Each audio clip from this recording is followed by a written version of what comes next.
médica há 44 anos, hematologista, doutora em doenças infecciosas e parasitárias e uma das criadoras da Fundação Hemoan. A doutora Leni Passos é a nossa convidada de hoje. Obrigada por aceitar o nosso convite, doutora Leni. Obrigada, digo eu, pela honra desse convite. E nós estamos aqui para que as mulheres, que pautam essa ocasião tão especial que é o Dia da Mulher, possam umas apoiar as outras, incentivar para que mais mulheres tenham vencido essas batalhas que a gente tem que traçar dia a dia. A senhora é uma das criadoras da Fundação Hemoan. Como foi esse processo para a criação dessa instituição, que é tão importante e referência na nossa região? Essa fundação, eu sempre digo que é um exemplo, porque ela nasceu de um sonho, de um grupo, pequeno grupo de 12, 13 pessoas, nas dependências do Hospital Getúlio Vargas, e lá se sonhou em ter um local onde nós pudéssemos atender a doação de sangue e oferecer um sangue de boa qualidade, dentro dos padrões de qualidades da época, que evidentemente foram, em Manaus a gente não tinha, e que a gente foi buscar isso tanto no Brasil, através de estágios, treinamentos, quanto fora do Brasil, num convênio de cooperação técnico entre o Amazonas e a França. Então, muitos de nós, inclusive eu, fizemos estágio em Angers, que é uma cidade do meio da França, muito bonita, famosa não só pela qualidade do sangue, mas também por vinhos famosos. O Contrô de Angers, que todo mundo conhece, é nessa cidade. E lá, muitos de nós tiveram a oportunidade de participar desses treinamentos e trazer uma bagagem de qualidade para ser implantada. Não foi fácil, eu diria que esse grupo teve que batalhar muito e que mesmo contra até assim, a percepção da necessidade de você ter uma fundação, para que uma fundação? Por que não ficar com um banco de sangue? Não é suficiente um banco de sangue? Então isso foi assim, um desafio para todos nós, provar que havia necessidade sim de se ter uma fundação, para que essa fundação norteasse sistemicamente o nosso estado, no sentido de atender não só alguns hospitais, mas já todos os hospitais, atender ao interior, que é uma proposta desafiadora, atender o interior do Amazonas, com as distâncias, as questões logísticas, E hoje isso está acrescido cada vez mais pela evolução científica. O Hemoan hoje é uma instituição respeitada a nível nacional e internacional, ele tem cobertura de 100% da necessidade de transfusão da cidade e do interior do Amazonas. Ele tem também investigações, a parte científica foi desenvolvida, então ele tem um mestrado, ele tem uma linha de ensino e pesquisa, ele formou todos os técnicos de hemoterapia que existem no Amazonas, nascidos aqui, foram formados pelo Hemoan. E também agora investindo em mestrado em hematologia e hemoterapia, para que outras pessoas possam estar levando adiante esse sonho, porque um sonho tem que ter continuidade, Ele tem começo e tem que ter continuidade, para que a gente possa estar sempre dentro daquilo que é o mais seguro para todos. Bom, doutora Leni, a senhora foi uma das pioneiras a buscar recursos para trazer transplantes, a questão dos transplantes para o Amazonas. Como é que foi esse processo todo? Olha, esse é um processo que está em andamento. Na verdade, ele iniciou, e nós chegamos até... Quanto tempo? Nós temos desde 2011, porque antes de 2011 havia em Manaus o transplante renal, mas só de doador vivo, ou seja, aquela pessoa que tem na sua família alguém que pode doar. E a partir de 2011, o Estado passou a realizar o diagnóstico de morte cerebral, que não havia, E através da Central de Transplante e da Organização de Procura de Órgãos, que é um braço nosso de trabalho, nós passamos a ter a possibilidade de ter os órgãos em Manaus para ofertar para o transplante. E aí houve o início, né, do transplante renal de doadores falecidos e logo em seguida, 2 anos depois, se iniciou o transplante de fígado. É importante ressaltar que chegamos a fazer 9 transplantes de fígado, né? E desses 9 transplantados, até hoje nós temos 8 com o fígado funcionando, né, sendo acompanhados na Fundação Adriano Jorge, que é onde foi feito esses transplantes, né? Infelizmente, por questões estruturantes do próprio governo, mudanças de governo, isso foi paralisado. E nós estamos agora com a possibilidade muito forte de retomar isso e trazer para o Estado novamente tanto o transplante renal quanto o transplante de fígado. A senhora é médica, hematologista, sempre atuou nessa linha de frente e se tornou gestora ao longo do tempo. Como foi essa mudança? Olha, eu diria que essa mudança ela foi por necessidade e inicialmente ela era intuitiva, né? Como a dona de casa. Você não faz nenhum curso para ser a dona da casa, mas no momento que você sente que a responsabilidade é sua, você começa a procurar a melhor maneira de gerenciar a sua casa. Então foi muito assim, aprendendo no dia a dia. Posteriormente, aí sim, a gente chegou a fazer alguns cursos de gestão, por exemplo, trabalhar com recursos humanos, incentivar o recurso humano, a reconhecer talentos dentro da instituição. Enfim, trabalhar agora com o outro lado, que é fazer a gestão de pessoas, não só a gestão do negócio, mas gestão de pessoas também. E aí a gente começou a se municiar dos instrumentos que existem para você ter e medir resultados. Então veio os programas da qualidade, nós implantamos os programas da qualidade, né? Tivemos vários prêmios de qualidade em Manaus, por conta de trabalhos feitos tanto na capital quanto no interior. Ou seja, o Emoan é uma grande família e essa família unida é que faz a diferença. Agora, doutora, quais os desafios de ser gestora pública, que é diferente de apenas ser uma profissional liberal, com todas essas limitações de recursos, limitações estruturais? Eu diria assim, que são opções de vida. Você tem 2 opções enquanto profissional liberal. Você pode se dedicar à sua atividade liberal, consultório, clínica, 80%. E você pode dar 20% para o serviço público, né? Nós fizemos o contrário.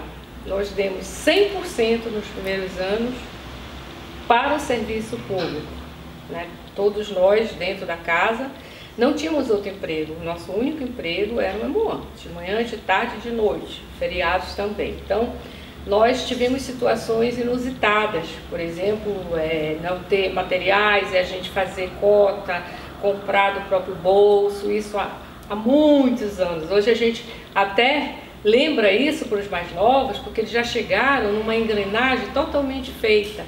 Eles só fazem parte dessa engrenagem. Eles não chegaram a construir pecinha por pecinha. Os mais novos que entraram aqui nos últimos anos, diferente dos antigos, porque os antigos sofreram na pele a necessidade de fazer as coisas acontecer, né? E é muito melhor quando eu chego que já está tudo pronto e eu só vou tocar o piano. Mas quando eu tenho que carregar o piano, né, limpar o piano, afinar o piano, eu tenho que fazer um esforço extra. Então todos nós fizemos esse esforço extra e depois de tudo pronto é que a gente pôde então tirar um pouquinho a mais para entender que também o mercado muda, né? E você também tem que fazer alguma coisa fora, porque o Emoan também não consegue no seu espaço físico atingir todas as pessoas que necessitam de tratamento, né? Então nós tivemos essa mudança. O médico em si já está mais acostumado a lidar com a morte. Agora, na sua profissão, ter que lidar diariamente com pessoas com doenças terminais, com câncer e com crianças, como a senhora trabalhou isso? Olha, eu acho que é um aprendizado, cada caso é um aprendizado, mas uma regra é comum a todos. Relação médico-paciente. se você não tem uma relação direta, clara, empática entre você e seu paciente, vai ser muito difícil você se comunicar e fazê-lo entender que aquele momento final chegou. Então, uma das regras é você sempre ter uma relação boa, médico-paciente, fazendo com que a pessoa saiba tudo o que acontece, o que vai acontecer com aquela doença, colocando claramente, sem omitir nada, todos os procedimentos que serão efetuados, para que haja uma relação, eu não diria de amizade, mas eu diria de doação, naquele momento, confiança entre duas pessoas, a que está doente e a pessoa que vai tratar, né? E, por incrível que pareça, apesar do médico estar diante da morte, nunca ninguém se conforma inteiramente com a morte. Você sempre se cobra se não poderia ter feito algo mais por aquela pessoa. E mesmo quando você já está calejado pelo número de pessoas que já passaram por você, você sempre tem uma preocupação de consolar. Existe uma frase de um médico famoso chamado Adib Jatene, cardiologista, né? Que ele diz: se o médico ele tem que curar, se ele não pode curar, ele tem que aliviar a dor. E se ele puder, ele tem que realmente consolar. Essa talvez seja o final. Você ser capaz de consolar, você entender a dor do outro e ao mesmo tempo você não ficar chorando junto, mas você consolar.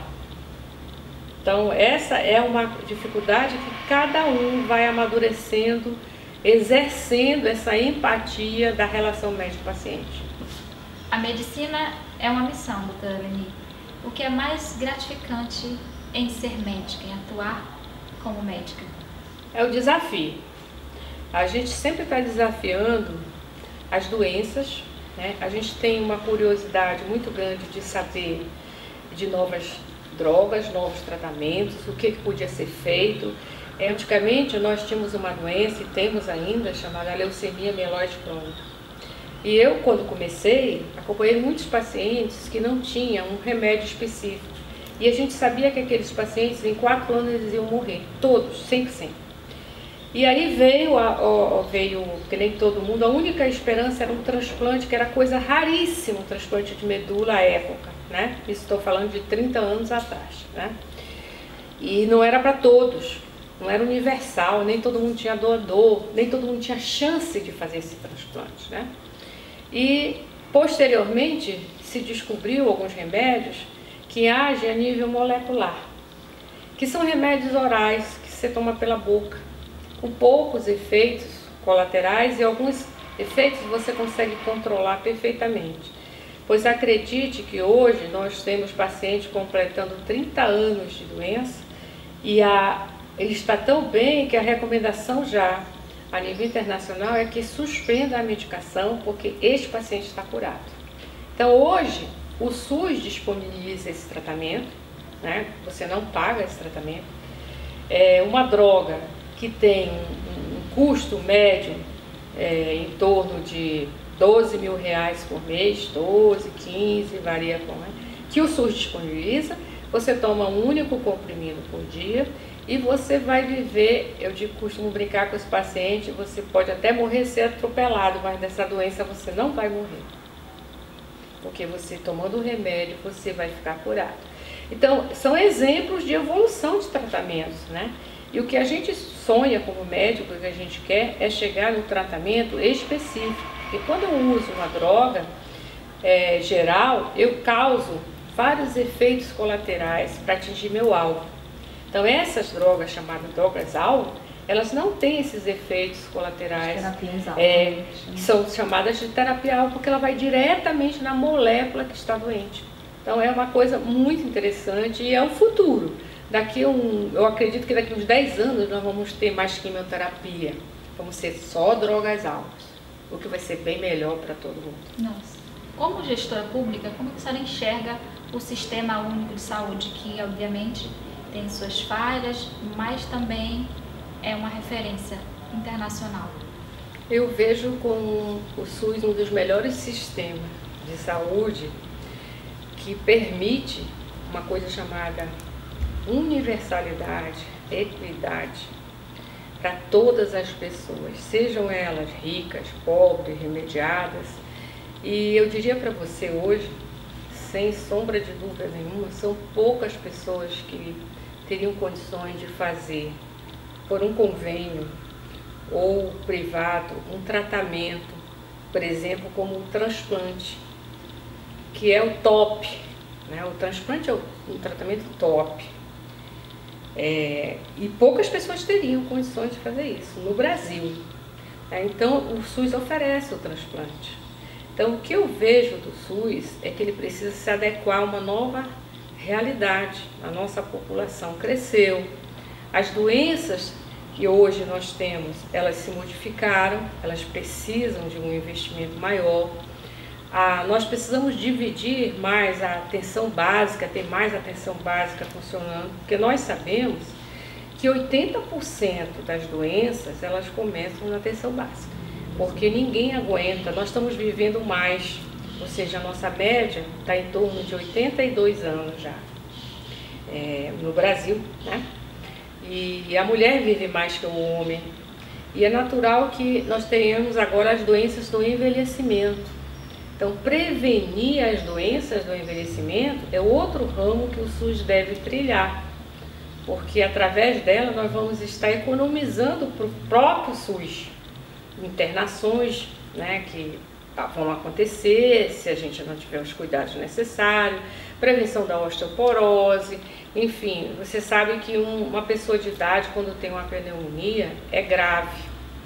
Então, como não ter isso? Uma boa alimentação, exercício físico, vacinação, quer dizer, nós precisamos hoje ter um SUS mais resolutivo para essa gama de doenças que se apresentam. Precisamos de uma reforma, não acabar, mas fazer uma reforma para atender a um novo momento, que é a velhice chegando, né?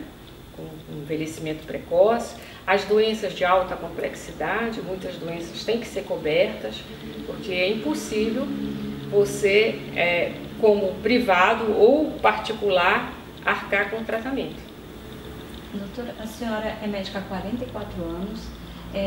Nesse começo, né, imagino que tenha sido muito mais desafios, no caso de ser mulher, nessa área da medicina e da ciência. Quais os desafios e as principais conquistas que a senhora lista?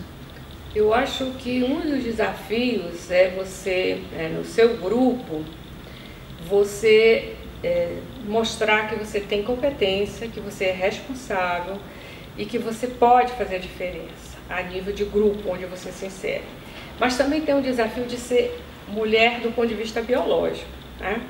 Principalmente quando você casa, quando você tem filhos pequenos, onde você tem que fazer uma tripla jornada, né? Você sai de casa, deixa as crianças na escola, passa o dia trabalhando, volta, tem que sentar com os filhos, tem que ver tarefa, né? Tem que preparar o filho para o dia seguinte, enfim, não é fácil.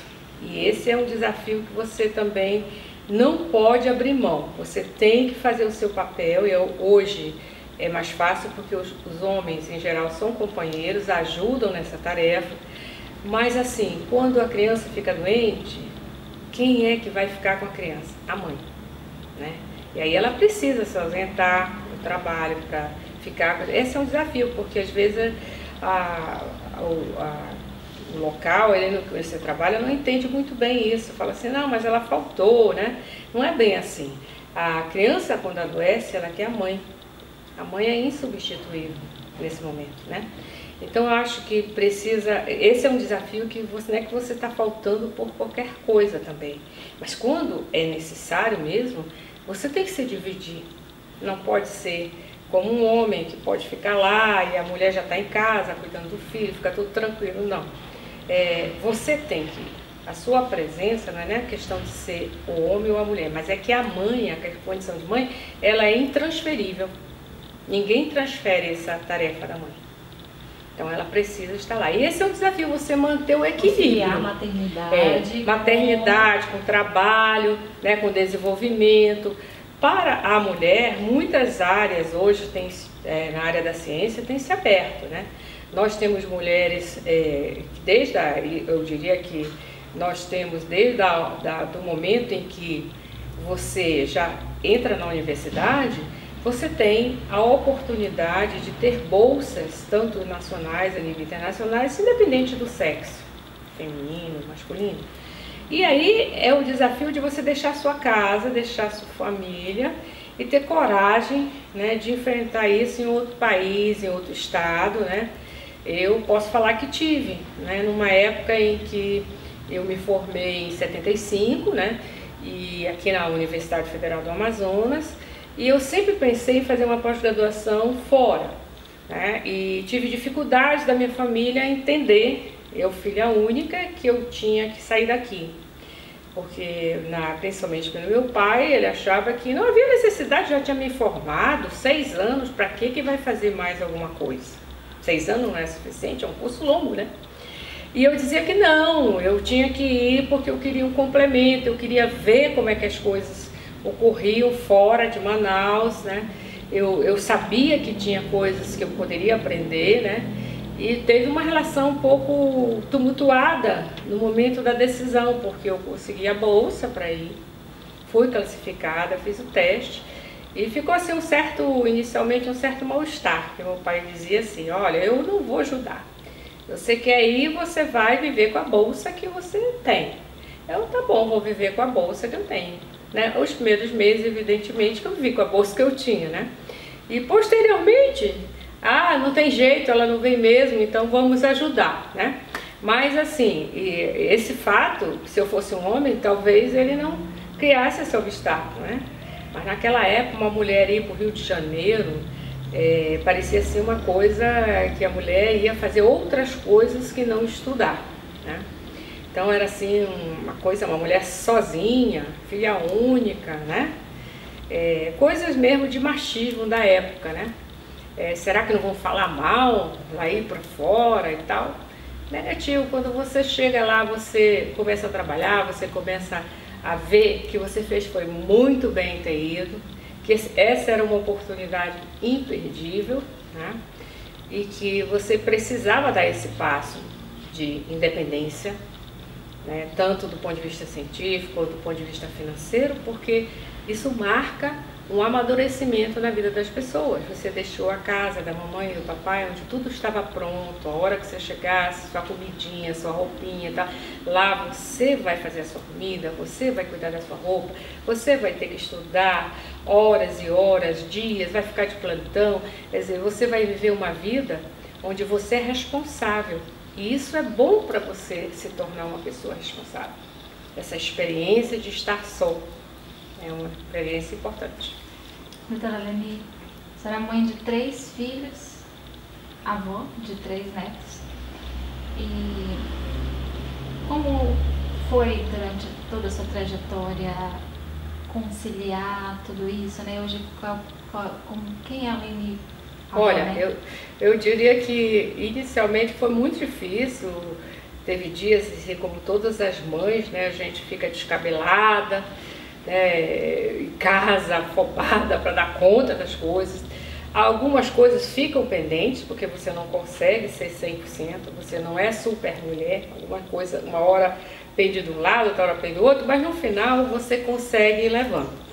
E eu tenho 3 filhas biológicas que hoje são formadas, uma é procuradora do município, a outra é professora da UEA, de imunologia e farmacêutica bioquímica, e um rapaz que é formado em ciências da computação. Recentemente chegou do Canadá, ficou 2 anos lá, mas quando eles saíram e casaram, nós ficamos muito sós. A nossa casa era grande porque comportava todas essas pessoas, e de repente essa casa ficou cheia de quartos vazios, né? E a gente trabalhando e sentindo falta, né, desses filhos que a gente tem que deixar ir, né? E aí a gente então pensou em adotar, e nós adotamos uma menina, que hoje está com 12 anos, que é a nossa filha amada do coração, e que nos deu muitas alegrias e nos dá muito trabalho também, que está na fase de adolescente, e a gente sabe que todos nós já passamos por essa fase, né? Onde nós queremos revolucionar o mundo, sabemos de tudo, e etc e tal. Mas assim como nós tivemos a adolescência dos 3, nós estamos encarando mais essa fase de adolescente da recém-chegada lá em casa, né? E acredito que nós sabemos que ela é uma criança feliz, e nós somos felizes porque tivemos essa oportunidade de estar com ela. Que bonito. Agora, para finalizar, um livro, um filme e uma mulher inspiradora. Eu diria assim, que uma mulher inspiradora, eu acho que uma mulher que mostrou, que internacionalmente mostrou, né, que uma mulher negra, inteligente, faz a diferença, é a Michelle Obama. Sou fãzoca da Michelle Obama. E aqui a nível nosso, na minha área, eu diria que tem uma médica que dedicou a sua vida, também teve filhos, e chama-se doutora Silvia Regina Brandalize. Ela é a fundadora do Boldrini, em Campinas, que é um hospital que trata câncer de criança. E começou bem pequenininho e hoje é um grande hospital, é uma referência internacional. E ela, uma vez me contando que, como ela viajava muito para tentar recursos na fase inicial, o filho dela desenhou no Dia das Mães ela dentro de um avião. E ela chorou, porque no Dia das Mães, raramente ela passava com o filho.